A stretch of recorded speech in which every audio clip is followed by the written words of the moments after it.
성경에 보면 인간에 대해서 이렇게 표현합니다. 인간은 태어날 때부터 본질상 진노의 자녀이었고 죄인이었다, 그렇게 표현합니다. 그래서 아무리 귀엽고 예쁜 아가라 할지라도 죄를 가지고 태어난다는 것입니다. 그래서 로마서 3장 23절에 이렇게 말합니다. 모든 사람이 죄를 범하였음에 하나님의 영광에 이르지 못하더니, 아무리 많은 것을 갖추었다 하더라도 우리는 죄를 가지고 있는 사람입니다. 한마디로 죄인이라는 것입니다. 그래서 죄인이 자랑할 것은 죄 지은 것밖에 없습니다.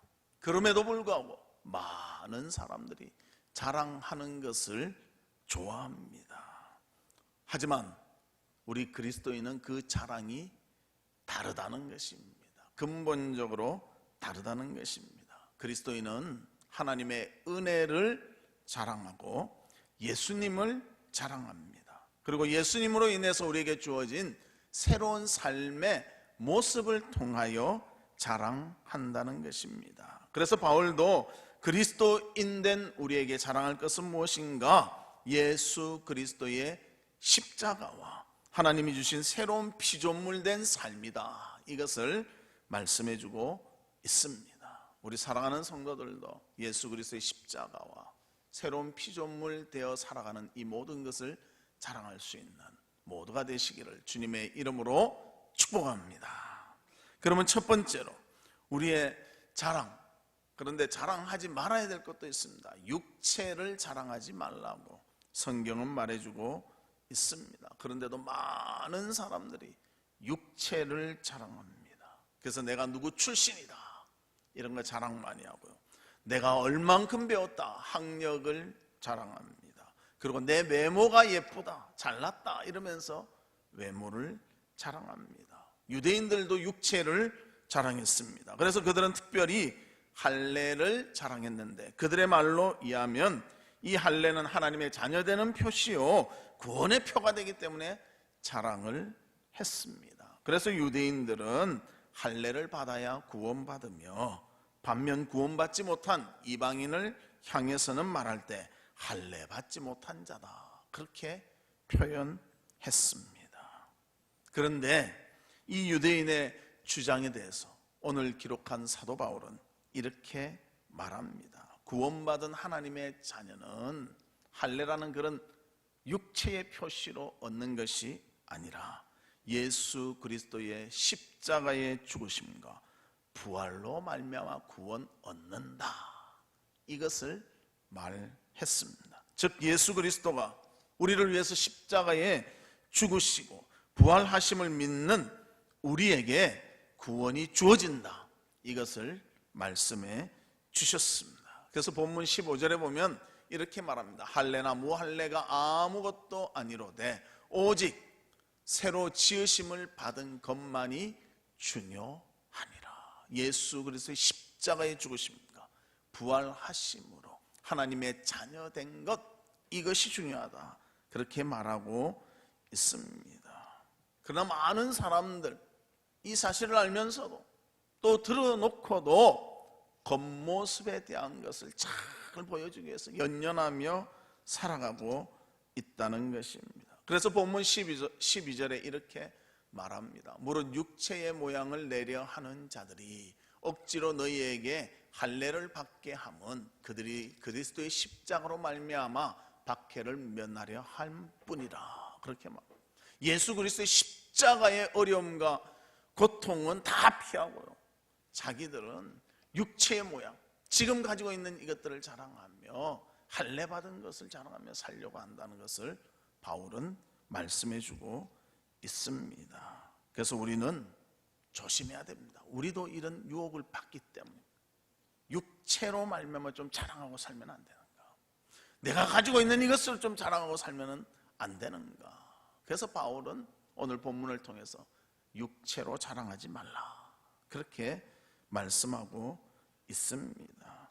그래서 지상에서 아무리 부유하게 살아도요, 학력이 아무리 좋아도요, 또 출신이 아무리 좋아서 많은 유익이 있다 하더라도 이것 가지고는 구원받을 수 없다는 것입니다. 여러분들 구원받을 수 없으면요, 우리의 인생의 삶은 어디까지 행복한지 아십니까? 사는 동안만 행복합니다. 그렇다고 매일 행복합니까? 그것도 아니잖아요. 요즘 80 아니면 90 사는데 8, 90 살고 그 다음 영원한 세계가 있는데 그 세계에서는 지옥에 가서 고통당하며 살 수밖에 없다는 것입니다. 아무리 학력이 좋아도요, 예수 안 믿으면 지옥 갑니다. 그것은 성경이 증거하고 있습니다. 그러기에 우리는 예수 믿는 것, 주님의 구원을 받는 것, 이것이 가장 복된 것을 알고 예수 그리스도의 십자가와 부활의 사건을 나의 구원의 사건으로 믿고 영생을 얻는 우리 모두가 되시기를 주님의 이름으로 축복합니다. 토마스 모어라는 사람은 신앙을 지키기 위해서 옥에 갇혀 있게 되었습니다. 그때 아내와 자녀들이 아빠에게 이렇게 말했습니다. 이제 왕에게 항복하십시오. 왜 고생하면서 그 일을 하십니까? 그렇게 말했습니다. 그리고 지금 항복하면 우리 오랫동안 행복하게 살 수 있잖아요, 아빠, 여보, 그러면서 말했습니다. 그래서 모어는 이렇게 되물었다고 합니다. 당신은 내가 앞으로 얼마나 더 오래 살 수 있으리라고 생각합니까? 그러니까 최소한 20년 이상은 사실 거예요. 그리고 아내가 말했습니다. 그래서 이 모어가 또 이렇게 말합니다. 이 땅에서의 20년밖에 안 되는 삶을 위해서 내가 영원한 삶을 포기하고 고통의 나를 내어준다면 그 얼마나 어리석은 일입니까? 영혼을 잃는 것보다 그 밖에 다른 모든 것을 잃는 편이 오히려 더 좋은 일이요, 온 천하를 얻고도 제 목숨을 잃으면 무엇이 유익하겠습니까? 그렇게 대답했다는 것입니다. 여러분들은 무엇을 위해서 사시겠습니까? 육체를 자랑하며 사시겠습니까? 안 그러면 하나님이 주시는 놀라운 예수 그리스도의 십자가를 자랑하며 우리에게 주신 새로운 피조물의 삶을 자랑하며 사시겠습니까? 육체를 집중하는 자, 또 영혼에 집중하는 자, 무엇이 값진 것인가 꼭 깨닫고 예수 그리스도를 믿어 구원의 아름다움을 누리는 우리 성도님들 되시기를 주님의 이름으로 축복합니다. 그러면 두 번째로는 십자가를 자랑하랍니다. 우리 따라합시다. 십자가를 자랑하자. 사도 바울은 구원받은 후 평생을 예수 그리스도의 복음을 전했습니다. 십자가를 전했습니다. 십자가를 자랑했습니다. 그래서 본문 14절에 이렇게 말합니다. 우리 같이 읽어볼까요? 시작. 그러나 내게는 우리 주 예수 그리스도의 십자가 외에 결코 자랑할 것이 없으니 그리스도로 말미암아 세상이 나를 대하여 십자가에 못 박히고 내가 또한 세상에 대하여 그러하니라. 내가 자랑할 것 십자가밖에 없다, 바울은 말합니다. 바울은 예수 그리스도에 대해서 복음을 전했습니다. 그리고 그가 우리를 위해서 십자가에 죽으셨고 그가 3일 만에 부활하셨습니다. 그분을 믿는 것이 우리의 생명을 살리는 길입니다. 이것을 강조하고 또 강조하고 또 강조했습니다. 이것을 전하기 위해서 소아시아를 계속 돌았습니다. 그리고 그것을 전한 자들은 그것을 믿고 살 수 있도록 그들을 가르치며 바른 길로 인도했습니다. 그래서 그는 언제나 예수 그리스도의 십자가와 부활을 그의 삶의 아름다움으로 여기고 살아갔던 사람인 것입니다. 그래서 우리가 성도라면요, 예수 그리스도가 어떠한 분이시며 그가 어떠한 일을 했는가, 그의 십자가의 영향력이 얼마나 큰가, 이거는 항상 가슴에 새기고 살아가야 한다는 것입니다. 그래서 고린도전서 1장 18절에 보면 십자가의 도가 멸망하는 자들에게는 미련한 것이요 구원을 받는 우리에게는 하나님의 능력이라. 십자가가요, 구원 못 받는 자들에게는 아무 소용없는 것입니다. 전혀 관계가 없습니다. 그러나 구원받는 우리에게는 하나님의 능력이다 말씀하고 있습니다. 그러기에 우리는 구원을 얻게 하시는 그 하나님의 능력을 체험하고 얻었기에 십자가를 자랑해야 하는 것입니다. 여러분들 세상에 있는 거 자랑해봤자요, 조금 하고 끝납니다. 그러나 십자가는 자랑하면 영원토록 남아있는 것입니다. 영원한 생명 오직 십자가를 통해서 얻을 수가 있습니다. 이 십자가를 자랑할 수 있는 우리 모두가 되기를 주님의 이름으로 축복합니다. 그래서 바울은 한순간도 십자가에 대해서 잊지 않았습니다. 주님의 부활에 대해서 증거했습니다. 그래서 그는 언제나 그가 자랑한 것은 예수 그리스도의 십자가다, 십자가다, 그렇게 자랑했습니다. 그래서 고린도전서 2장 2절에 보면 이렇게 바울이 고백합니다. 내가 너희 중에서 예수 그리스도와 그가 십자가에 못 박히신 것 외에는 아무것도 알지 아니하기로 작정하였음이라. 예수 그리스도의 십자가의 능력이 얼마나 좋은지 그것만을 내가 기억하리라, 그것만을 알기를 원하노라, 그렇게 말하고 있습니다. 그래서 그는 십자가에 죽으신 예수 그리스도를 전하는 일에 자신의 마음과 뜻과 정성을 다해서 전하는 일에 힘껏 전력을 다했다는 것입니다.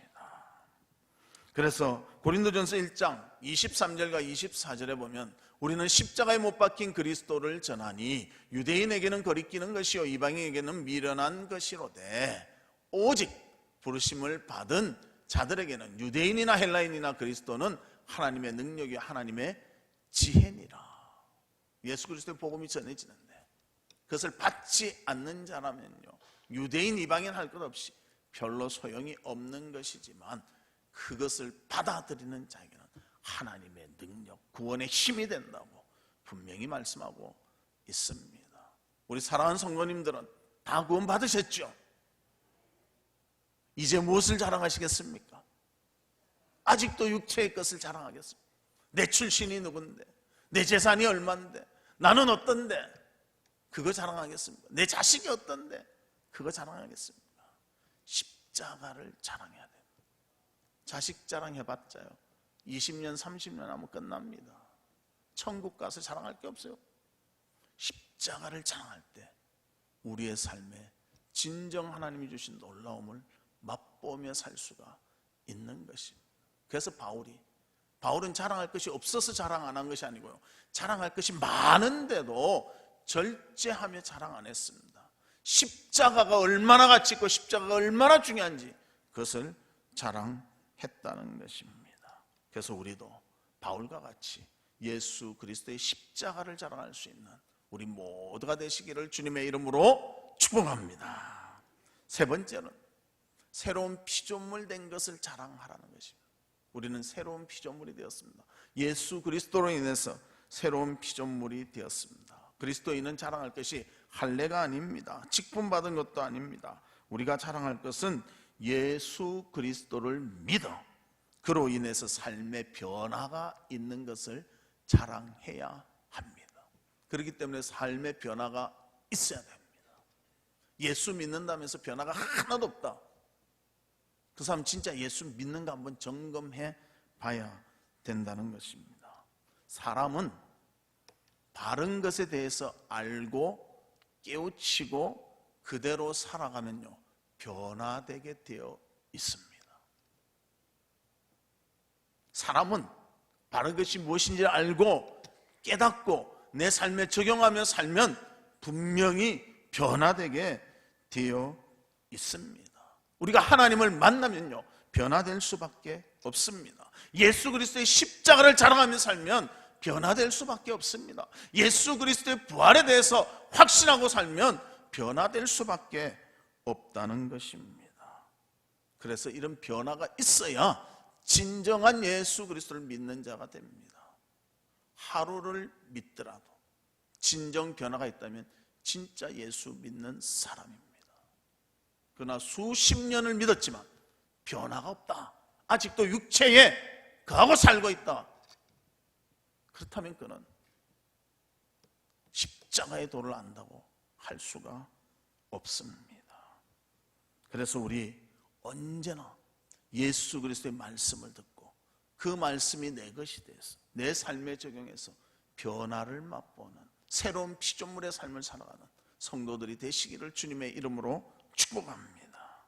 그래서 15절에 말씀합니다. 우리 다시 한번 읽어볼까요? 시작. 할례나 무할례가 아무것도 아니로되 오직 새로 지으심을 받은 것만이 중요하니라. 할례 받고 무할례 받고 겉의 모습, 육체의 무엇으로 우리가 변화되는 것이 아니라 예수 그리스도의 말씀과 예수 그리스도의 십자가의 능력과 예수 그리스도의 부활의 놀라움을 받고 내 삶이 말씀대로 살아 변화될 때 이것이 가치 있다고 말씀해주고 있습니다.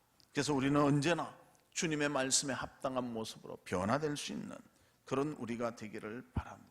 예수 그리스도가 내 속에 들어오면요, 성령께서 거하기 때문에 변화될 수밖에 없습니다. 말씀을 들으면 자극받을 수밖에 없습니다. 기도할 때 은혜 받을 수밖에 없습니다. 예배 드릴 때 하나님께 집중할 수밖에 없습니다. 그래서 우리는 예수 그리스도를 맛보며 살아가는 그런 자들이 되는 것입니다. 그래서 믿음으로 성령은 우리를 변화시키십니다. 믿음으로 하나님의 자녀답게 삶을 살도록 이끌어 주신다는 것입니다. 그래서 고린도후서 5장 17절 같이 읽습니다. 시작. 그런즉 누구든지 그리스도 안에 있으면 새로운 피조물이라. 이전 것은 지나갔으니 보라 새 것이 되었도다. 할렐루야.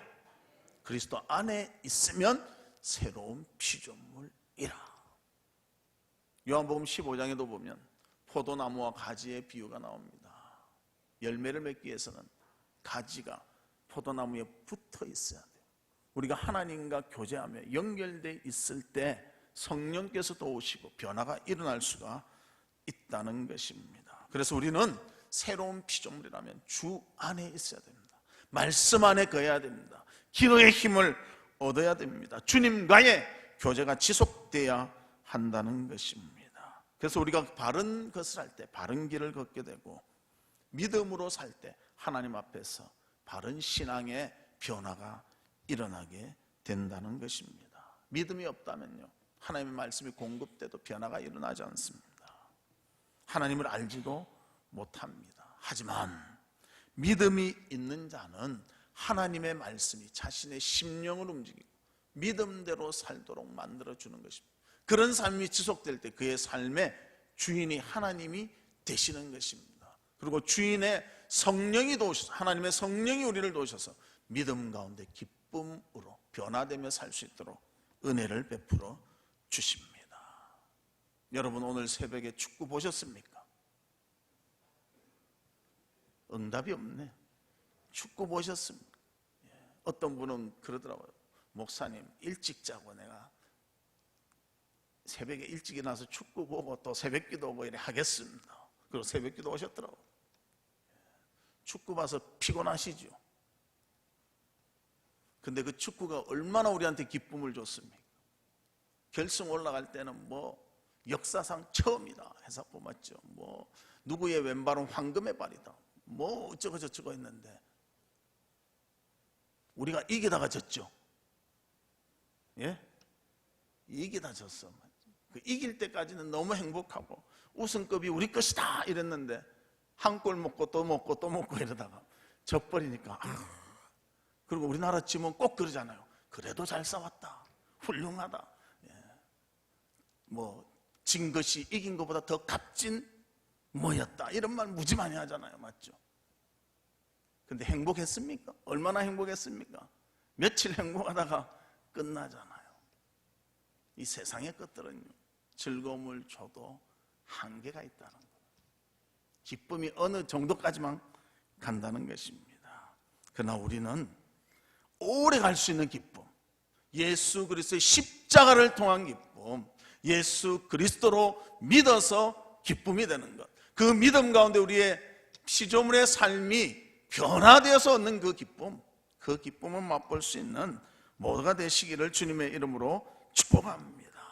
그래서 예수 그리스도로 인한 기쁨은요, 내 평생 살아있는 동안도 평생의 기쁨이 되지만 죽어서도 천국에서 영원한 기쁨이 되는 것입니다. 이 기쁨을 맛볼 수 있는 우리 모두가 되시기를 주님의 이름으로 축복합니다. 그래서 우리는 날마다 말씀을 통해서 그 기쁨을 제공받습니다. 기도를 통해서 하나님의 살아계심을 또 체험합니다. 내가 어떠한 자인가 내 가치에 대해서도 깨닫게 됩니다. 하나님의 자녀로서 사는 것이 자랑스럽고 하나님이 주시는 기쁨으로 감사를 누리고 성령이 내주하심으로 내 모든 것이 하나님께 아름답게 보여진다는 것, 이것을 즐거워하며 우리는 사랑할 수가 있습니다. 그래서 바울은 십자가를 자랑하고 우리가 피조물 되어서 하나님의 뜻대로 살아가며 변화되는 것을 자랑하고 있습니다. 이 자랑이 우리의 자랑이 되시기를 주의 이름으로 축복합니다. 우리는 구원받았습니다. 이 구원받은 기쁨이 너무나 큽니다. 그리고 이 구원받은 기쁨의 삶을 살아간 것이 너무나 즐겁습니다.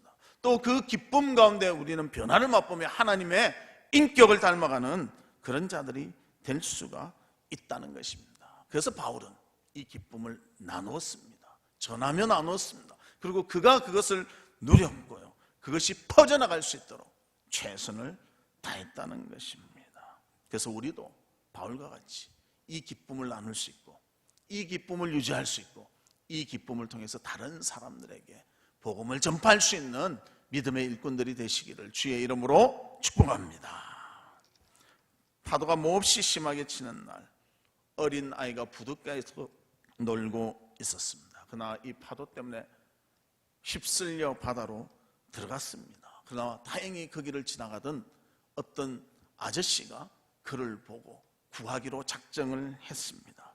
이 사람은 물에서 많은 구조를 했던 사람이지만 그날은 파도가 너무나 강했기 때문에 들어가서 아이를 구한다는 것이 쉽지가 않았습니다. 그래서 용기를 가지고 물에 풍 들어갔는데요, 아이한테 접근하기가 너무나 어려운 거예요. 그리고 아이는 허부적거리고 있고, 그런데도 그는 최선을 다해서 아이에게 다가갔습니다. 그 아이를 붙잡았습니다. 그리고 아이를 포기하지 않고 끝까지 붙잡고 잘 밖으로 나와서 구해 주었습니다. 그리고 아이는 물속에서 지쳐서 기절을 했는데 나중에 병원에 가서 눈을 떴습니다. 그리고 눈을 뜬 아이가 그 구해준 아저씨에게 이렇게 말했다고 합니다. 아저씨, 저를 구해주셔서 고맙습니다. 이 은혜를 절대 잊지 않겠습니다. 그때 이 아저씨가 이렇게 대답했다는 것입니다. 내가 목숨을 걸고 너를 구할 만한 가치가 있었다는 것을 앞으로 살아가면서 꼭 증명해야 된다. 알겠냐? 그렇게 말했다. 예수님이 십자가에서 목숨을 주시면서 우리를 구원하셨습니다. 그리고 승천하시면서 우리에게 성령을 보내주셨습니다. 믿는 자에게는 모두가 성령이 내주하십니다. 그리고 이 성령이 우리를 바른 믿음의 삶을 살아가는 새로운 피조물의 삶을 사는 자로 변화시켜 나갑니다. 우리가 이 가운데 정말 내가 믿는 자라는 것, 하나님을 알고 산다는 것, 하나님의 자녀로서의 삶이 얼마나 가치 있는가를 깨닫고 그 삶을 살아갈 수 있는 우리 모두가 되기를 바랍니다. 예수님의 죽음의 대가가 우리의 생명을 주신 놀라운 기쁨이 되었다는 것입니다. 천하를 다 죽어도 이것은 바꿀 수가 없습니다. 그만큼 우리는 존귀하고 하나님의 사랑을 받는 자라는 것입니다. 이 세상을 살아가면서 얼마나 내가 존귀하고 하나님의 사랑을 받는가, 이것을 깨닫고 새로운 피조물로서의 아름다운 삶을 살아가는 우리 성도님들 되시기를 주님의 이름으로 축복합니다. 말씀의 결론을 맺겠습니다. 사랑하는 우리 성도 여러분, 여러분은 무엇을 자랑하며 살아가고 있습니까? 육체의 것을 자랑하며 아직도 살아가고 있습니까? 안 그러면 십자가를 자랑하며 예수 그리스도로 인해서 새로운 피조물 되어 변화되는 것을 자랑하며 살아가고 있습니까? 육체의 것은 안개와 같습니다. 언젠가는 사라집니다. 언젠가는 없어집니다. 그러나 예수 그리스도를 자랑하는 것은 영원히 있으며 모든 것을 감당할 수가 있습니다. 십자가로 인해서 우리가 구원받고 또 그 구원받은 삶으로서 피조물의 아름다운 삶을 살아갈 수 있는 우리가 되어서 예수님의 인격을 담고 예수님을 자랑할 수 있는 예수 그리스도의 복음의 증거자가 될 수 있는 우리 모두가 되시기를 주님의 이름으로 축복합니다. 이 시간 우리 같이 기도하는데